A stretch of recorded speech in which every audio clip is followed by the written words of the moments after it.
Seven, 6, 5, 4, 3, 2, 1.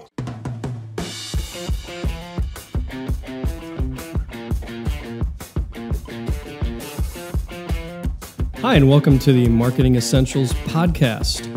Our unique team helps small businesses grow by providing essential marketing expertise.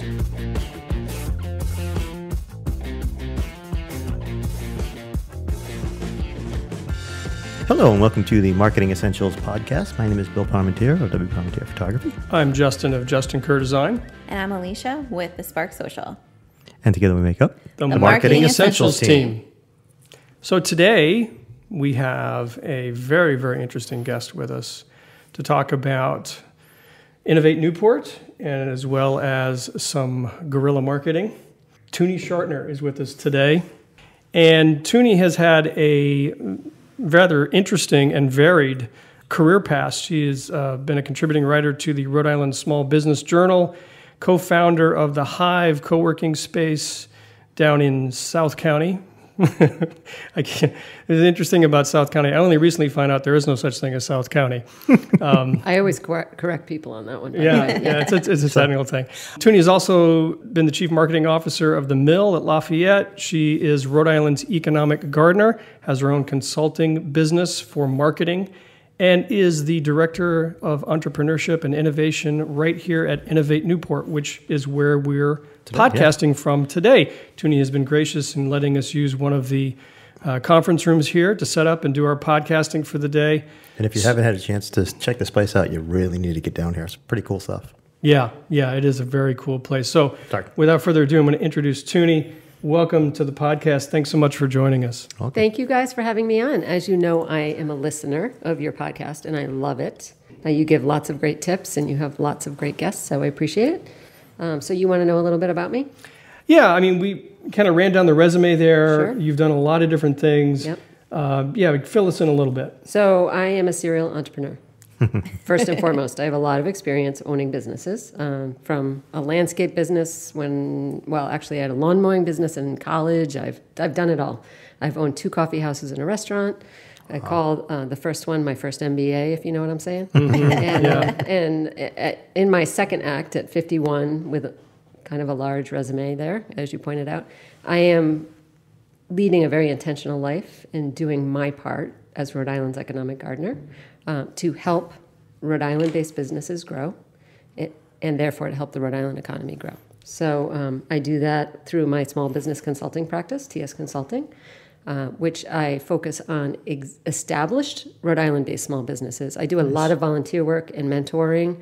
I'm part of the innovation economy, so I do a lot of mentoring for startups, but the majority of my TS clients are established small businesses. And then I founded the Hive RI, which I used as a guerrilla marketing tool to be the vehicle that continues to grow the community-based economy at the Mill at Lafayette. So we have a 72,000 square foot mill complex that 6.5 years ago, when I co-founded the Hive, was at 42% occupancy. So I used guerrilla marketing to rebuild the mill and create what I call a community-based economic development initiative. So we are now at capacity pretty much and have over 100 businesses in the mill. Wow. That is fantastic. And so through that, which happened very organically and intuitively, I became an economic development person, and that's why I'm here. So this we're going to talk about this later, I guess. Yes, right? yes. Okay. I do like the title, Rhode Island's economic gardener. That's got a really nice descriptive element to it, in what you do, where you basically you're starting things, you're planting seeds, you're helping them grow, and then you move on to the next little plot and you plant more seeds. So that's, I think, a great. Plus, I did have a landscape company too, so I can. Well, there you go. I can also, design, install, and maintain gardens. So I always say I help businesses grow from the inside out and the outside in, and that has a double meaning. There you go. Yeah. Oh, that's fantastic. So talk to us a little bit about the history of Innovate Newport, the new initiative here, right here in Newport. How did this come to be, and what was your role in this? So this is a team sport, and a lot of people have had their sleeves rolled up for a really long time to make something like this happen. So this is a public-private partnership It's a very important project that I've been a big brand champion of since I first heard about it about 5 years ago from one of the partners. And they needed someone uniquely qualified for what I call this leg of the relay. This isn't a normal executive director position. I gave over 600 hard hat tours, and during construction with no bathroom in the middle of the winter, they need someone who can, is a proficient juggler for this leg of the relay. So going back to the beginning, from historical interpretation, I think Keith Stokes was originally the first person, when he was the director of the Newport Chamber, that came up with the idea. Paul Carroll, who was head of civic investments, I believe that was his title, for the city of Newport, really kind of drove this. But it's a partnership between the city and among many, many other people. Right. Senator Whitehouse and Raleigh in his office have been instrumental in making this happen. This is what I call a public-private funded project. Mm-hmm. So it's the city of Newport is the biggest stakeholder. They got the most millions invested in it, and they own the building. And I was just meeting with the superintendent of facilities as we're open now and managing it. They're awesome and innovative, and I give the city manager and the mayor and the city council, and this is just the best city to deal with. I couldn't be happier working on that team. It's also funded by a federal EDA grant, so public-public.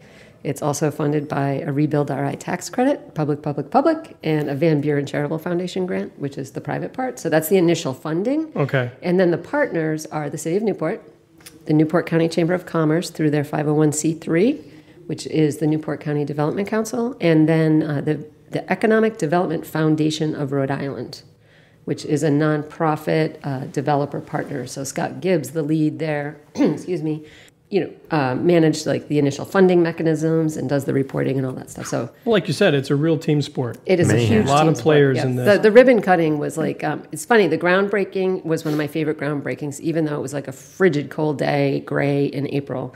It was like kumbaya and high fives, and like all the dignitaries were like excited. This is finally happening, and it was really it has a lot of positive energy.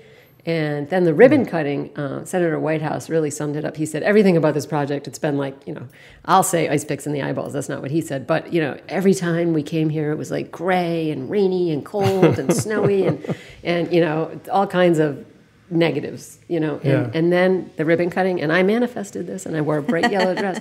The sun came out, and it was like the most glorious day. It's a good project. It's an important project. Well, for see, the that region. Plays in with the whole economic gardener thing too. You made the sun come out, right? I kind of think I did.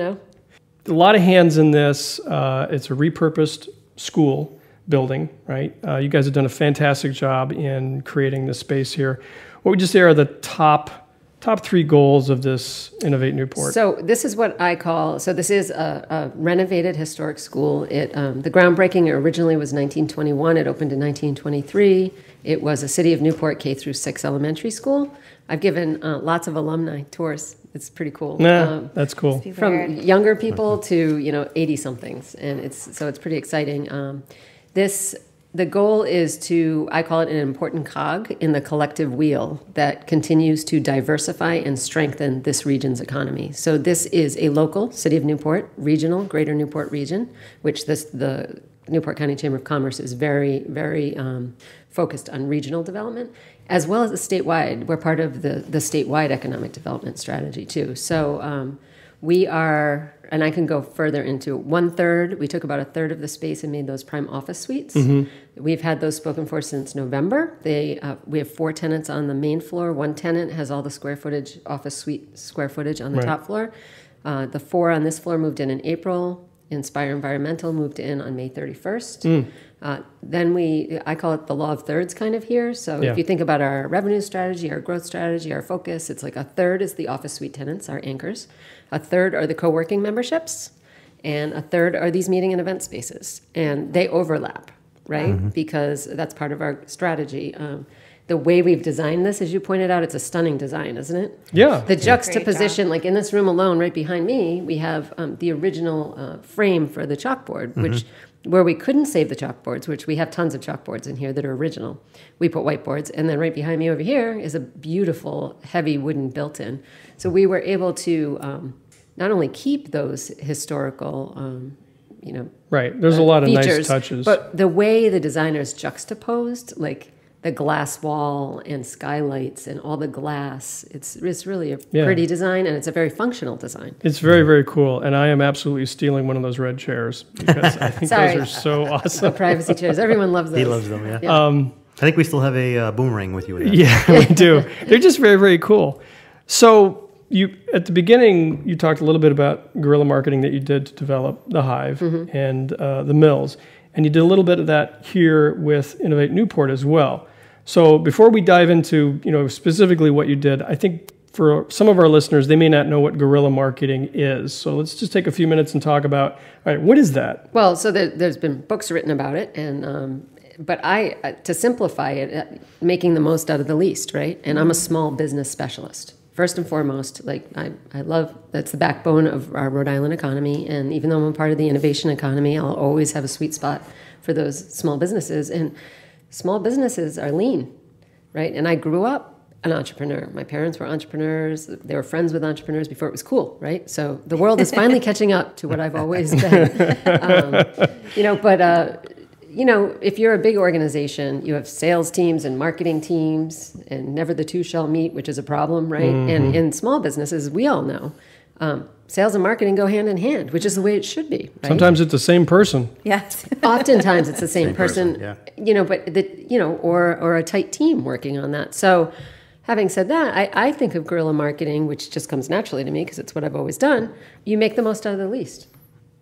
Right? Okay. So when for instance, the Hive, I needed a car, and I was like, I was recently divorced, rebuilding my life, single mother, 3 kids. Mike Baker, the owner of the mill complex, was underwater, 42% occupancy. I needed a car. So I ended up strategically buying an older black Bug convertible.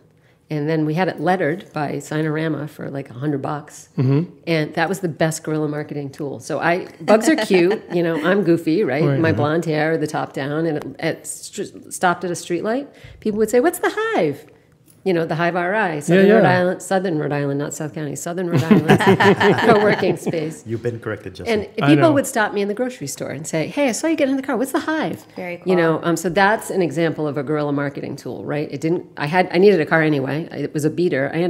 That was my favorite car. I had to get rid of it because it would have cost more to have it pass inspection than it was worth.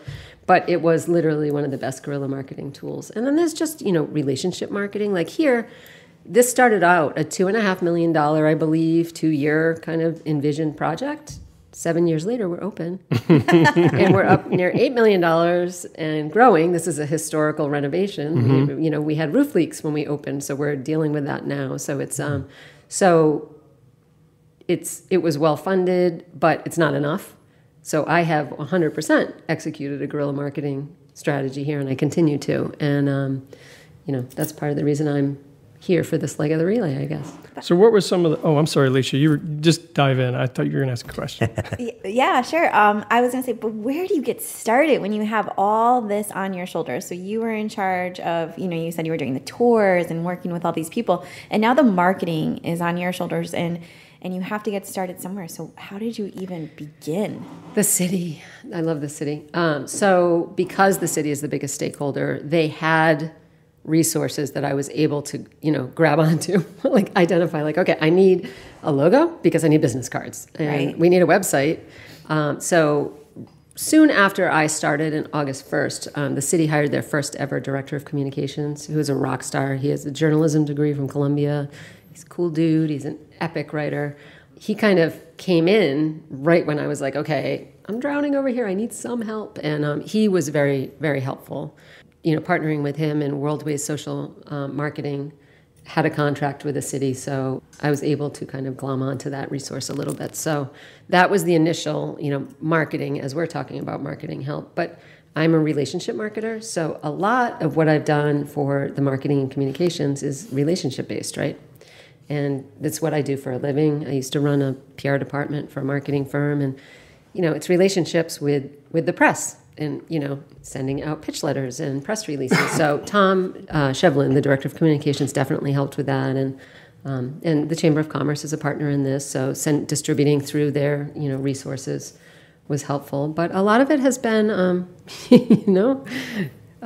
just figuring it out as you go. And I'm very good at identifying, as anyone who knows me know, I do a lot of stuff. And people always say to me every day, how do you do everything you do? And it's a lot, but I'm very strategic. That's my first strength strategy.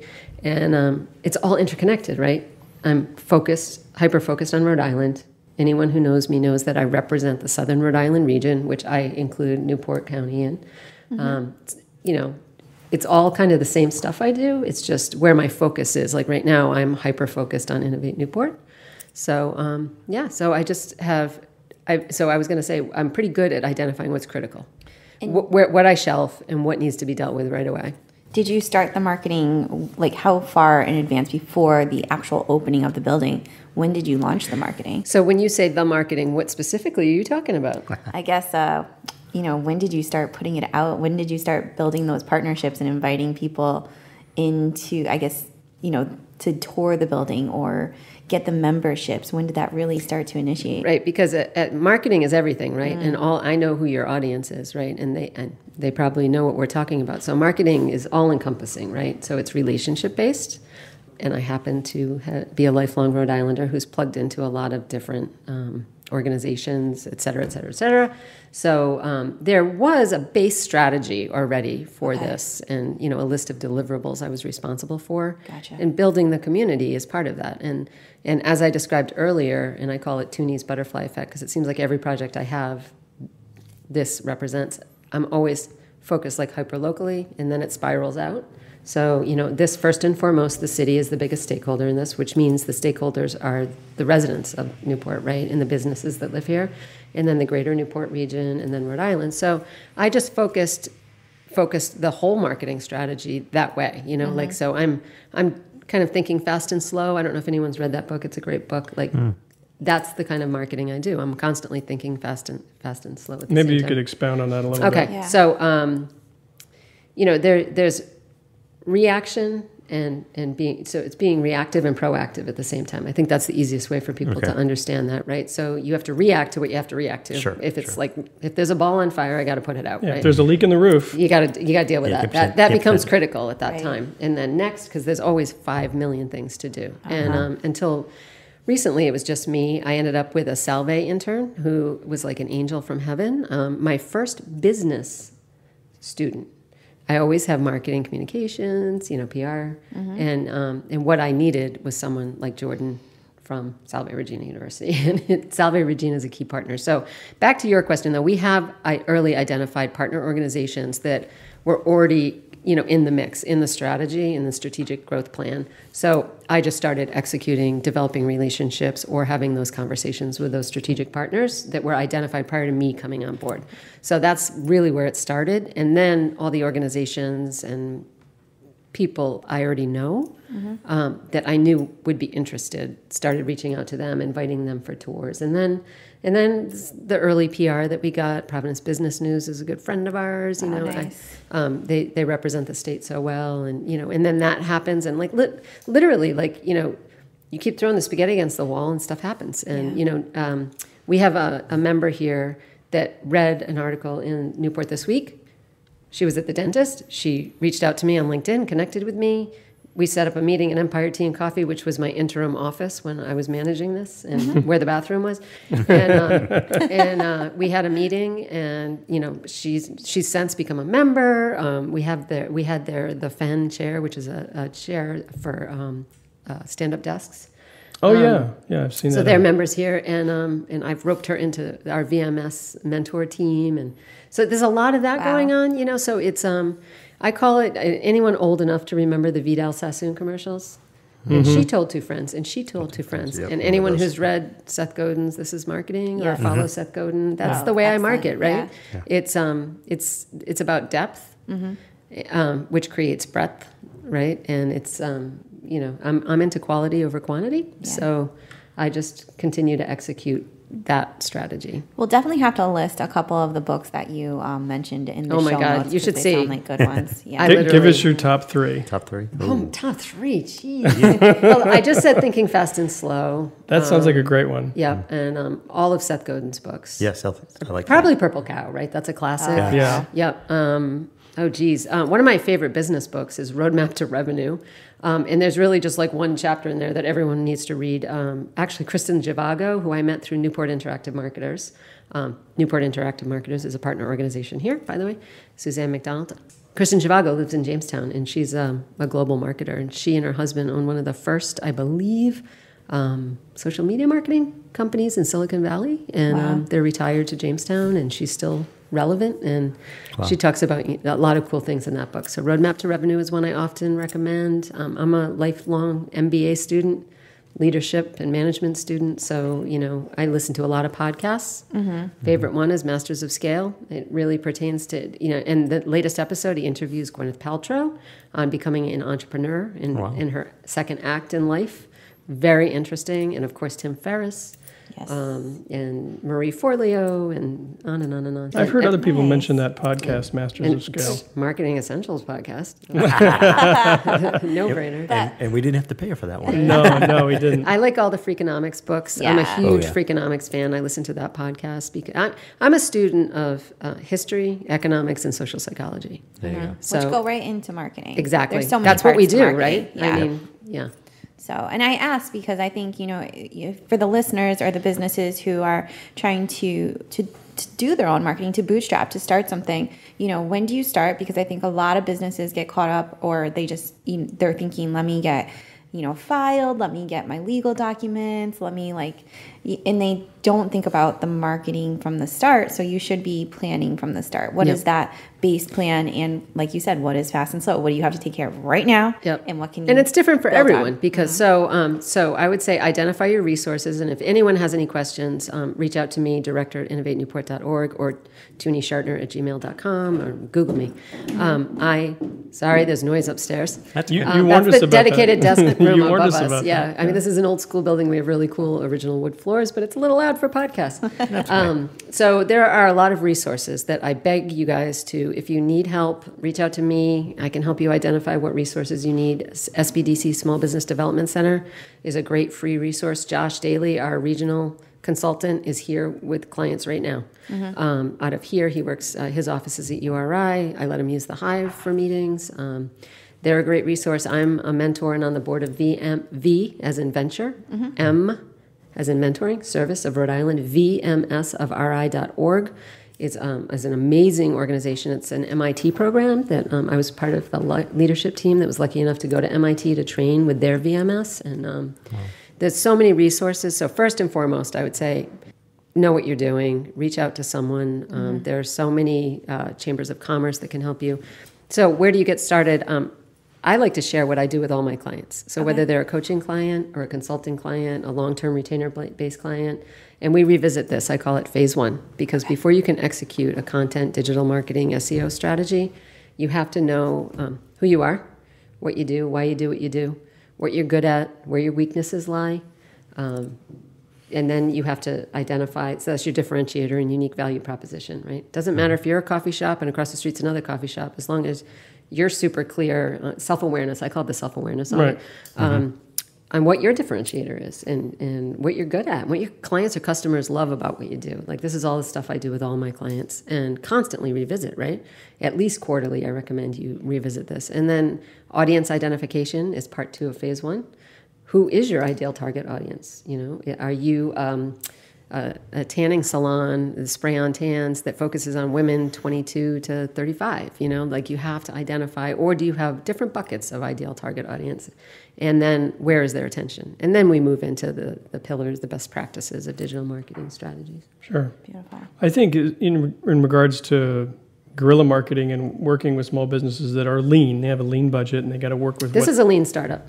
Sure. Which is crazy because it's such a big project. Right.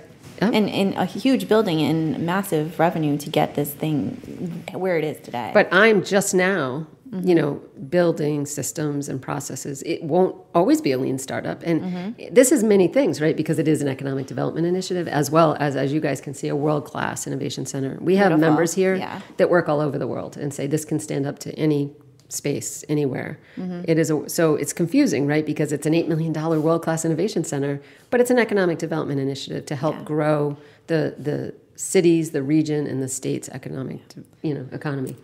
But I like what you said about work with what you have available. Look around, find out what your resources are locally. For a lot of small businesses, a lot of them have been where they are. The owners live in a particular area. They've been there for a while, so they're probably not even aware that, hey, I've got resources right here at hand that I'm not even aware of. Take advantage of what's around you. Work with what you've got. I feel like Rhode Island has a lot. Like we have so much. So many, and there's more. And there are always, I feel like there are new things out there from, you said the SB, did you say that? SBDC, CWE has great programming. Most of it's free.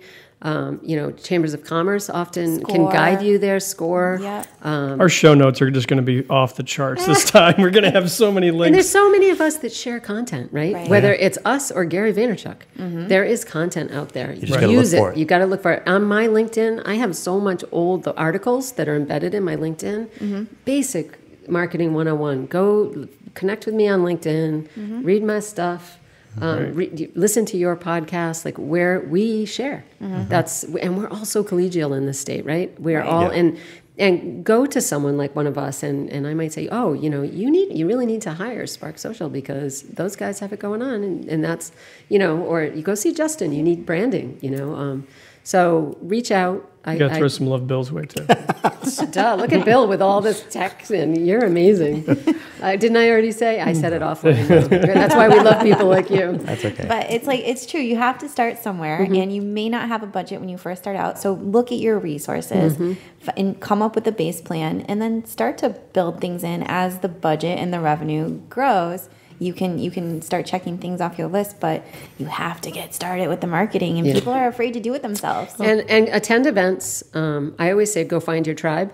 Definitely sign up for our email newsletter, innovatenewport.org. You can sign up on any page of our website or email me, director@innovatenewport.org, and I'll sign you up. But we have free events like every Tuesday. Now, we're very strategically acting. We're a convening space that was needed in this region, and we're already busy, and that's great. But we're also so we're a bridge and a connector for existing programming, like Social Enterprise Greenhouse has a regional person here building out the programming for here. So we'll have a lot of that through partner organizations and whatnot. But there's some branded programming we're doing, like Tuesday Talks. So every Tuesday in our cafe, we invite our own community and the external community. The public can come and listen to a facilitated discussion on a wide range of topics. So we had Granny Squibbs yesterday. The interim CEO and one of the owners came. Granny Squibbs Iced Tea is a Rhode Island-based company. Oh, yes. Okay. That's going into its 10th year. And Jamie Shapiro, the interim CEO, is a dedicated desk co-working member here. He's a business consultant. Cool. He came in with one of the new owners, and they did a great presentation on their growth strategy, the different layers of their growth strategy, and how they're taking a Rhode Island-based company and they're scaling by focusing hyper-locally. It was very cool. And talk about guerrilla marketing. I mean, they didn't use that term, but that's what they're doing right now. Sorry about the noise, everyone. Someone's moving upstairs. That's all right. Don't worry about it. So, they're deploying their team, and they're a skeletal crew right now, but they're all in. They have the right energy. They talked about the importance of energy and alignment of goals, and it's really cool. They're going to be at the Folk Festival, but they talked about not just being at the Folk Festival, but part of their contract, like they are the iced tea of the Folk Festival. Because that's where their demographic probably is too. And it's good for their brand on multiple levels, right? So whether it's touching locals and branding local, and then the recognition of saying we were at the Folk Festival. There's lots of reasons why that one's good. Definitely ties in. And wow. Cool. So I would say go to Tuesday Talks, go to, there's so many events, and listen to this podcast. You guys really do share a lot. I guarantee you there'll be people that will be rewinding this episode because we packed so much information into this. He has to come back again. We would love to have you back again. There's just so much out there that businesses can do, and I feel like we can keep talking on this topic forever.